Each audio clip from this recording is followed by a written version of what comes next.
오늘 여호와 니시라는 제목인데요.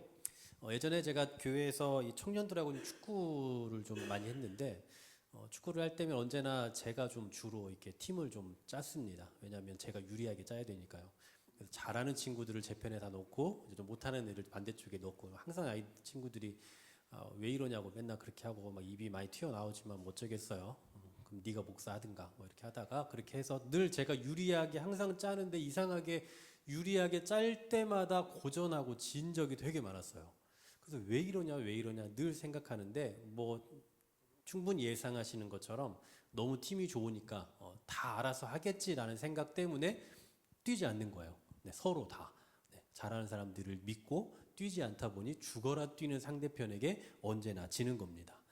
어쩌면 우리가 사는 세상도 이와 같지 않을까라는 생각이 들어요. 사람이 의지할 게 없으면요 죽어라 열심히 하게 되는 거고, 의지할 게 많으면 뭐든지 전력을 다 하지 않게 되는 법이죠. 다시 말해서 주변에 강한 것들, 주변에 의지할 만한 것들이 많으면 많을수록 내가 열심히 하는 것보다 주변의 것들을 더 많이 의지하려 한다라는 사실이에요.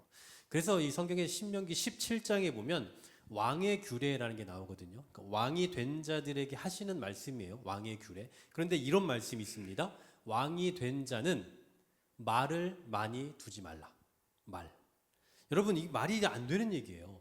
왕은 군사력을 강화시켜야 되지 않겠습니까? 그리고 병력을 많이 모아야 되고, 그러려면 당연히 그 당시에는 말이나 병거를 많이 모아야죠. 근데 말을 많이 두지 말래요. 무슨 얘기입니까?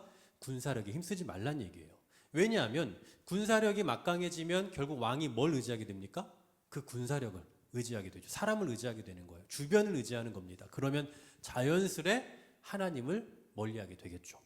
그래서 하나님께서는 왕이 지켜야 될 규례 가운데서 이걸 굉장히 강력하게 말씀하시는 거예요. 왕이 된 자는 말을 많이 두지 말라. 실제로 이 말씀을 그대로 실천한 사람이 두 사람이 있습니다. 한 사람은 여호수아고 한 사람은 다윗이에요. 이 두 사람은 이스라엘의 지도자가 돼서 뭘 했냐면 말의 뒷발에 힘줄을 끊어버려요. 그러니까 말이 뒷발로 인해서 달리지 않습니까? 여러분 말 타보신 분 아시죠? 저는 몽골에서 말 타본 사람인데요. 말이 이렇게 우리나라 제주도에서 조랑말 타는 그런 느낌이 아니고 정말 이 말이 기어를 바꾸기 시작하면 정말 스포츠 모드가 돼요. 그래서 날아갑니다, 그냥. 저도 정말 야, 이러다 죽는 거 아닌가 싶을 정도로 네 발이 다 떠서 가더라고요. 두 발로 뛰는데 뒷발이 그 차는 힘이 정말 어마어마하더라고요. 근데 그 뒷발에 힘줄을 자른다는 건 결국 무슨 얘기예요? 달리지 못하게 하겠다라는 거죠. 말도 안 되는 일을 하는 거예요. 근데 여러분, 이들이 지도자가 되어서 정말 이 군사력이 형편없이 되었다라는 건데, 그럼에도 불구하고 전쟁에 패한 적이 거의 없어요. 특히 다윗이 통치했던 40년 기간 동안은 이스라엘의 역사 가운데 가장 강력했던 시기입니다. 그래서 전쟁에서 한 번도 패한 적이 없어요. 40년간. 정말 말도 안 되는 일이죠. 그냥 얼핏 보면 군사력이 가장 약화되고 말이 없는 시기면 당연히 져야 되잖아요. 근데 진 적이 없어요. 외부로부터 가장 평안한 시기를 누렸던 때가 바로 다윗 시대라고요. 그래서 오늘날에도 이스라엘 사람들이, 유대인들이 다윗의 때를 기다리는 거잖아요. 뭐 여러 가지 의미가 있지만 이때 가장 평안했거든요. 오늘 본문에서도 이와 같은 상황을 보게 됩니다. 오늘 본문에 등장하고 있는 이스라엘 백성들은요, 그냥 오합지졸이에요. 전쟁에 나갈 만한 사람이 약 60만 명입니다. 그러니까 우리나라의 군사력과 거의 비슷한, 근데 인구 대비로는 어마어마하게 많은 수죠. 그런데 전쟁을 한 번도 치러본 적도 없고, 그리고 훈련을 받아본 적도 없어요. 게다가 이 사람들은 원래 뭐 했던 사람들입니까? 노예잖아요. 그럼 여러분, 노예들이 무슨 전쟁을 연습하고 전쟁 어떤 전술을 합니까? 아무것도 몰라요. 뿐만 아니라 영적으로도 정말 밑바닥에 있는 상태입니다. 오늘 우리가 17장을 읽었는데 두 장 앞에 가서 15장에 보면 유명한 사건이 나오죠. 바로 홍해가 갈라진 사건이 나와요. 그럼 그 홍해가 갈라진 사건이 일어나서 감사로 막 찬양을 해요. 근데 그 15장에 곧바로 뒤에 가서 물이 없어서 불평을 합니다. 그래서 물을 주셨어요. 16장에 넘어갔습니다. 근데 이번에는 또 먹을 게 없대요. 이럴 바엔 차라리 애굽에 돌아가는 게 낫겠다. 또 투덜투덜대요. 그래서 하나님께서 만나와 메추라기를 매일매일 떨어뜨려 주세요. 근데 또 17장에 또 넘어오더니 이번에는 뭐라고 말씀하냐. 오늘 우리가 읽은 말씀 전에 보면 물이 없다고 또 불평을 해요. 심지어 뭐라고 말하냐면 하나님이 정말 우리와 함께 계시는 게 맞냐? 하나님이 정말 우리 중에 계시기는 한 거냐? 라고 의심하기까지 합니다. 정리해보면 군사훈련 한번 받아본 적 없죠. 그리고 무기 하나 제대로 갖추지 않았죠. 영적인 상태도 밑바닥입니다. 자, 이런 상태에서 오늘 뭘 하느냐? 아말렉과 전쟁을 해요. 자, 누가 이기겠습니까? 당연히 지겠죠.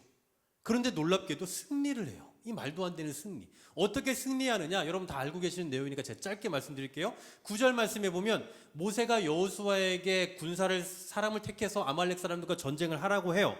그리고 모세는 산 꼭대기로 가겠다라고 이야기합니다. 10절에 보면 여호수아가 모세의 말대로 사람을 모아서 아말렉과 싸우러 나가요. 그리고 모세는 아론과 훌을 데리고 산 꼭대기에 올라갑니다. 그리고 모세가 손을 들면 우리가 이기고 모세의 손이 떨어지면 우리가 지고 있어요. 그러니까 어떻게 해요? 들고 있어야죠. 들고 있으니까 너무 팔이 아프니까 양옆에서 아론과 훌이 손을 받쳐주고 있고 계속 손을 들고 있자 전쟁에서 승리를 하게 됩니다. 자, 여기서 중요한 거 뭡니까? 모세의 손? 아니에요. 여기서 중요한 건 모세의 손에 뭐가 들려있느냐가 중요한 겁니다. 지금 모세의 손에 뭐가 들려있죠? 지팡이가 들려있죠. 이 지팡이는 단순히 모세가 허리를 잘 펼 수 있도록 모세의 허리가 좀 아프지 않게 하기 위한 그런 도움을 주는 도구가 아니에요. 그럼 뭐냐? 하나님께서 앞서 행하셨던 수많은 그 기적들을 행하실 때 언제나 등장했던 도구가 바로 이 지팡이입니다. 홍해를 갈랐을 때 하나님께서 이 지팡이로 바다를 가리키라라고 했죠. 바다를 향해서 내밀어라. 그리고 또 반석에서 물을 낼 때 이 지팡이로 반석을 내리치라라고 말씀하셨어요. 그러니까 이 지팡이는 결국 뭘 의미하는 거냐면 하나님의 함께하심, 하나님의 어떤 인도하심, 하나님의 주권, 그런 것들을 상징하는 거죠. 그래서 모세가 이 지팡이를 들면 하나님의 능력이 나타나니까 이기고, 지팡이가 내려가면 하나님의 능력이 없어서 결국 이스라엘이 지고 있는 거죠. 그냥 말도 안 되는 전쟁인 거잖아요. 당연히 질 수밖에 없는 전쟁인 거잖아요. 그런데 지팡이, 하나님이 하시니까 이긴다라는 걸 보여주고 있는 거죠. 많은 분들이 여기에서 이 모세가 기도를 했다라고 이야기를 해요. 그래서 이 본문을 주로 기도 본문으로 많이 이야기를 하는데, 사실은 저는 그건 완전히 맞는 해석은 아닌 것 같아요. 다만 모세가 손 들고 가만히 서 있진 않았겠죠. 손 들고 가만히 멀뚱멀뚱 벌 받는 듯 들이고 쳐다보고 있진 않았을 겁니다. 기도했겠죠. 이것은 부수적인 일일 것 같고, 여기에서 중요한 건 기도를 해서 이긴 것이 아니라 하나님의 능력이 드러나고 나타나니 이기고 하나님의 능력이 드러나지 않으니 지더라라는 거예요. 그리고 이 전쟁을 이겼습니다. 그 다음에 모세가 제단을 쌓아요. 그 제단의 이름은 뭐라고 얘기합니까? 15절에 여호와 니시라고 얘기해요. 여호와 니시라는 게 무슨 의미냐? 여호와는 나의 깃발이다라는 의미예요. 나의 깃발이다. 여러분, 저는 가장 높은 산 올라간 게 한라산밖에 안 되는데, 높은 산에 에베레스트 산 같은 데 올라가면 사람들이 뭘 합니까? 깃발을 꽂잖아요. 깃발. 맨 처음에 달에 착륙한 닐 암스트롱도 성조기를 꽂았잖아요. 무슨 얘기예요? 내가 정복했다, 우리가 정복했다를 말하는 거예요. 같은 맥락에서 오늘 이 제단의 이름을 여호와는 나의 깃발이다라고 말한 이유는 뭡니까? 하나님께서 이 전쟁하셨다라는 거예요. 하나님께서 전쟁하시면 반드시 승리한다라는 걸 의미하는 거죠. 전쟁을 연습해 본 적도 없고 경험해 본 적도 없고 주변에 좋은 무기도 없지만 하나님이 함께 하시면 승리할 수 있다라는 것을 보여주는 거죠. 바로 그런 의미에서 하나님은 우리가 승리케 하시는 원동력이다라는 의미의 이 여호와 니시라는 이름을 갖고 있는 겁니다. 저는 오늘 이 말씀을 통해서 우리가 두 가지 정도를 좀 적용해 볼 수 있을 것 같아요. 첫 번째로는 구원받은 자들에게는 치열한 전투가 기다리고 있다라는 거예요. 구원받은 우리에게는 치열한 전투의 현장이 기다리고 있다고요. 여러분, 이스라엘이 홍해 앞에 있을 때, 홍해를 건너기 전에 하나님께서 뭐라고 말씀하셨냐면 이렇게 말씀하세요. 너희는 가만히 서서 여호와께서 오늘날 너희를 위해서 행하시는 구원을 보라. 너희는 가만히 서서. 지금 뒤에는 애국 군대가 쫓아오고 있죠. 바로 앞에는 바다가 있어요. 여러분, 여기서 할 수 있는 게 뭐가 있습니까? 아무것도 없잖아요. 이때 하나님께서 뭐라고 말씀한다고요? 너희는 가만히 있어라. 내가 오늘 너희를 위해서 행하는 일을 너희는 봐라 라고 말씀한다고요. 그런데 이제 홍해를 건넜잖아요. 그리고 나서는 달라져요. 오늘 본문 9절 말씀 보십시오. 뭐라고 말씀합니까? 우리를 위하여 사람들을 택하여 나가서 아말렉과 싸우라라고 말씀해요. 전에는 가만히 서서 여호와께서 하시는 일을 봐라, 목도해라 라고 얘기했다면, 이제는 실전에 나가서 너희가 싸워야 된다는 얘기죠. 이게 무슨 얘기입니까? 여러분, 구원은 우리의 능력과 우리의 노력과 우리의 의지로 이루어진 게 아닌 거 아시잖아요. 구원은 오직 하나님께서 하신 거고 철저히 하나님의 주권에 의해서 이루어진 일이에요. 그런데 이제 구원받은 자로서 이제 우리는 어떻게 해야 됩니까? 살아야 되는 거죠. 싸워야 되는 거라고요. 여러분, 구원받은 사람들은 구원받았으니까 그냥 가만히 있으면 일이 술술 풀리는 거 아니에요. 그냥 우리는 구원받았고 은혜 받은 사람들이니까 가만히 있으면 영적으로 승리하고 뭐 이런 것이 아니라 우리가 적극적으로 세상살이를 살아내야 되는 겁니다. 이제 치열하게 영적 전투를 하고 온갖 몸부림을 치며 살아가야 되는 현장이 바로 구원받은 우리 백성들의 삶의 현장이다라는 거예요. 그래서 여러분, 성경을 한번 잘 보시면 그냥 가만히 있어라, 가만히 기도만 하고 있어라, 가만히 교회에 머물러 있어라, 가만히 성경책만 보고 있어라 라고 말씀하지 않아요. 적극적으로 영적인 전투를 해라라고 얘기합니다. 전신갑주를 입고 나가서 영적인 전투를 하라고 말씀하고 있어요. 즉 우리는 세상으로 나아갈 수밖에 없는 존재들이고, 그렇다면 세상에서 치열한 영적 전투를 할 수밖에 없는, 그러한 어쩔 수 없는 그 일들을 필연적으로 만나야 되는 그런 존재들이다라는 사실이죠. 그러니 우리는 성경책만 읽고 가만히 기도하고 있으면 안 돼요. 적극적으로 세상살이를 하셔야 됩니다. 세상에서 말씀에 입각한 삶을 나타내기 위해서 적극적으로 전투하셔야 돼요. 이건 그냥 가만히 있는다고 될 일이 아니에요. 여러분이 은혜 받고 집에 가면 그냥 자연스럽게 보호막이 생겨서 이겨내는 게 아니라고요. 그렇게 살아내기 위한 몸부림이 필요한 거라고요. 여러분, 엊그제 수요 예배 때 요한일서를 제가 마무리하면서 제가 이런 말씀을 계속 드렸는데 뭐 안 오신 분들은 당연히 모르실 거고요. 오셨던 분들은 또 기억이 안 나실 수 있지만, 어쨌든 중요한 건 뭡니까? 우리가 아는 것도 중요하지만 이 아는 것을 넘어서 이제 세상에서 삶을 살아내야 된다라는 거예요. 바로 오늘 본문을 통해서 우리는 이런 영적인 전투의 현장을 살아갈 수밖에 없고 적극적으로 살아낼 수밖에 없는 존재라는 것을 배울 수가 있다는 거예요. 두 번째로는 이 치열한 전투의 성패는 누구에게 어떤 거에 달려 있는 겁니까? 하나님의 함께하심, 하나님의 동행 여부에 달려 있다는 거예요. 이 전쟁의 성패는 하나님의 동행 여부에 달려 있다고요. 앞서 말씀들 보면 이런 치열함 속에서 우리가 잊지 말아야 할 존재가 있다라는 것을 계속해서 보여주고 있었죠. 치열한 전투의 현장이 있지만 거기서 우리가 잊지 말아야 될 존재는 누굽니까? 바로 하나님이에요. 왕이 된 자는 뭐를 많이 두지 말라고요? 말을 많이 두지 말라라고 하셨던 것처럼 이 시대를 살아가는 우리 신앙인들에게 하나님께서 말씀하신다면 그렇게 말씀하시지 않을까요? 네가 의지할 만한 거 너무 많이 갖고 있지 마라. 네가 의지해서 될 만한 것들 너무 주변에 많이 둘 필요 없다. 왜냐하면 그것 때문에 네가 나를 버릴까 염려스럽다라고 하시지 않을까라는 생각이 들어요. 그럼에도 세상의 삶의 방식들을 보면 이런 뒷배경에 참 관심이 많습니다. 나를 보호해 줄 수 있는, 또 나를 강하게 해줄 수 있는, 나를 단련시켜 줄 수 있는 여러 뒷배경들에 너무나 관심이 많고, 어쩌면 우리가 살아가는 모든 삶의 영역에서 우리가 추구하는 것 중에 하나가 이런 뒷배경들이에요. 이런 것들을 가지고 있으면 평생 편안하게 살 수 있을 거라고 생각하고 승리할 수 있을 거라고 생각하는 것 같다고요. 하지만 우리 승리의 깃발은 이와 같은 세상의 뒷배경이 아니라 누구라고 말씀하고 있어요? 바로 여호와 하나님이다라고 말씀해요.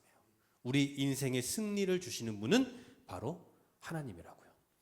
여러분, 전쟁은 장난이 아닙니다.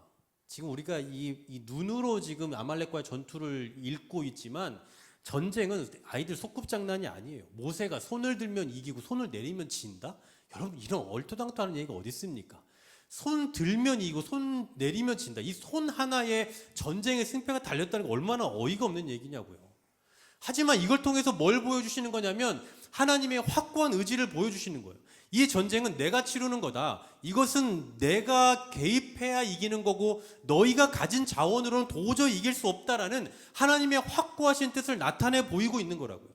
지팡이로 물을 가리켰더니 홍해가 갈라지고, 지팡이로 반석을 쳤더니 반석에서 물이 터져 나와요. 그러더니 이번에는 지팡이를 들면 이기고 지팡이를 내리면 전쟁에서 진다고요.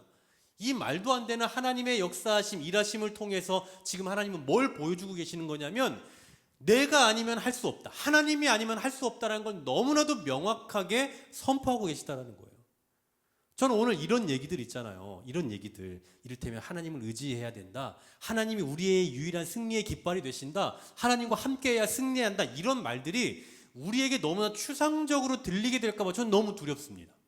저는 이 말씀을 준비하면서도 하나님은 나의 승리의 깃발이다라고 말하는데, 야, 이게 정말 아이 전쟁도 아니고 아이들 소꿉장난도 아닌 이 전쟁에서 여호와가 유일한 승리의 깃발이 되신다라고 선포하고 있는 이 사실이 우리에게 정말 묵직하게 다가와야 되는데, 우리가 너무나 일상적으로 들어오던 이 말이기 때문에 그냥 이것을 쉽게 넘겨버릴까 봐 두려운 거예요. 너무나 추상적으로 들려와서 뻔한 얘기처럼 듣고 그냥 흘려버릴까 봐 두렵다고요. 근데 여러분, 명심하셔야 됩니다. 홍해 앞에 서 있는 이스라엘 백성들, 뒤에는 지금 군사들이 칼과 창을 들고 쫓아오고 있는 이 상황, 물이 없어서 당장이라도 목이 말라 죽을 것 같은 그 공포에 서 있었던 이스라엘 백성들, 그리고 칼과 창을 가지고 활을 가지고 서로 죽고 죽이는 이 정말 절체절명의 순간을, 조금이나도 잘못하면, 조금이나도 또 뭔가 문제가 생기면, 조금이나도 까딱하면 내가 죽느냐 아니면 죽이느냐가 결정되는 이 정말 치열한 현장을 살아가고 있었던 이 사람들이에요. 이 타이밍에 조금이라도 하나님의 인도하심이 늦게 드러나면 죽는 거예요. 여러분, 얼마나 치열하냐고요. 지금 이 전쟁의 현장, 우리가 지금 글로 읽고 있으니까 뭐 별거 그냥 그런가 보다 하지만, 손을 들는 순간 이기고 손을 내리면 진다면, 그러면 그 지는 게 지금 이게 무슨 장기도 아니고 사람이 죽이고 죽는 상황인 거잖아요. 그러니까 조금이라도 이 타이밍이 늦으면 내가 죽는 거예요. 조금이라도 하나님의 도우심이 늦게 나에게 개입되면 난 죽는 거라고요. 얼마나 치열한 현장입니까? 그런데 이때 하나님은 어떠셨다고요? 지금은 긴박한 현장이니, 지금은 너무나 급한 상황이니 지금은 일단 좀 넘어가자 라고 하시지 않았다고요. 지금 이 상황은 잠깐 벗어나고 다음부터는 니들 그러면 안 돼? 라고 하시지 않고, 지금 당장 날 의지하지 않으면 너는 죽는 거야. 너희가 가진 것 가지고 이길 거라고 생각하면 너희는 죽어. 이렇게 되는 거야 라고 보여주시는 너무나 확고한 의지를 보여주고 계신다. 이것을 경험한 모세의 입장을 한번 생각해 보세요. 여러분, 이걸 지금 경험했다고 생각해 보세요. 하나님의 그 능력을 상징하는 지팡이가 떨어지니까 앞에 사람 죽어나가요. 우리 식구들이 죽어나가요. 근데 하나님의 능력이 드러나니까 다시 이기네요. 이걸 경험했다고 생각해 보십시오. 그러니 모세가 뭐라고 고백할 수밖에 없는 거예요. 여호와는 나의 승리의 깃발이십니다. 여호와 니시. 사랑하는 여러분, 우리 삶의 승리를 가져다 주실 분은 오직 하나님뿐이라는 거, 이것이 그냥 하나의 공식 아니면 하나의 추상적인 이야기로 들려지지 않기를 간절히 소망합니다. 우리는 정말 살기 좋은 시대를 살아가고 있잖아요. 우리 주변에 너무나 많은 좋은 자원들이 있어요. 그것이 뭐 사람일 수도 있고 어떤 경제적인 것일 수도 있고 권력일 수도 있고 여러 가지 내가 가진 능력일 수도 있고 다양한 도구들이 있어요. 이런 도구들을 내가 많이 소유하고 이걸 내가 많이 지니고 있으면 이것으로 인해서 내가 어떤 위험으로부터 벗어날 수 있고 또 내가 충분히 편안하게 풍요로운 삶을 살 수 있을 거다라고 생각할 수 있는 그런 세상입니다. 혹시 우리도 이런 생각에 사로잡혀서 실질적인 하나님의 도움이 아니어도 내가 현재 가지고 있는 이 자원들로도 내가 버틸 수 있다. 물론 그렇게 직접적으로 생각은 안 하겠지만 우리도 모르게 그렇게 생각하며 살아가고 있진 않은지 정말 두려움으로 한번 좀 생각해 봤으면 좋겠습니다. 과연 여러분의 삶 속에, 우리의 삶 속에 여호와는 나의 승리의 깃발이 적용되고 있습니까? 하나님이 나와 함께 하셔야 내가 승리할 수 있다라는 이 명확한 사실을 여러분 인지하고 살아가고 계십니까? 혹시라도 내 주변에 너무나 많은 자원들이 있어서 하나님의 실질적인 도움이 아니어도 그래도 어느 정도 버틸 수 있고 그래도 좀 살아갈 수 있다라고 생각하고 만일의 사태에 도저히 안 될 것 같으면 그때 하나님을 의지해도 된다라는 이것이 은연중에 갖고 계시지는 않느냐라는 말이에요. 의도적으로 말에 뒷발에 힘줄을 끊어버렸던 여호수아와 다윗을 생각하시길 바랍니다. 더욱더 의도적으로라도 그 무엇보다 하나님이 우리의 승리의 깃발이라는 사실을 더 확고히 믿으려 했던 그들의 의지를 기억하시길 바라요. 저와 여러분도 뭐 의도적으로 우리가 주변에 있는 것들 다 제거하고 없앨 필요는 없죠. 하지만 우리가 과연 무엇을 의지하며 살아가고 있는지, 나에게 있는 세상적인 그 자원들을 의지하고 있진 않은지, 아니면 그것들을 더 의지하고 그것들을 더 손에 붙잡으려고 애쓰며 노력하는 삶을 살고 있진 않은지, 그게 아니고 우리의 유일한 승리의 깃발이 되시는 분은 오직 하나님 한 분이다. 다른 것 다 놓쳐도, 다른 것 내가 다 얻지 못했어도 승리의 깃발 되시는 하나님을 내가 쥐고 하나님을 내가 만나고 하나님과 함께 동행할 수 있음이 내가 승리할 수 있는 유일한 이유가 된다라는 것 여러분 잊지 않고 사셨으면 좋겠습니다. 우리 내일 임직식입니다. 우리 이제 뭐 장로님들 또 권사님들 또 명예권사님까지 내일 새로 임직이 돼요. 그런데 앞으로 또 우리가 어떤 뭐 제2의 우리 또 한길교회의 앞날을 우리가 또 살아가게 될 텐데 바라기는 다른 것 말고 사람을 의지할 것도 아니고 우리가 가진 다양한 다른 자원들도 아니고 그저 하나님께서 우리 한길교회를 가장 의미 있게 하나님께서 우리 한길교회를 가장 쓰임새에 맞게 사용해 주시기를 바라면서 하나님께서 우리를 통해서 더 귀한 역사를 이루어 가시고 우리를 통해서 영혼을 살리는 일들을 해나가시는 것들을 우리가 목도할 수 있었으면 좋겠습니다. 그러한 우리 교회 될 수 있도록 여러분들 기도해 주시고 또 그러한 이 목적에 부합하게 쓰임받는 종들이 되기 위해서 더 하나님 앞에서 겸손하게 엎드리는 저와 여러분 될 수 있기를 주의 이름으로 간절히 소망합니다.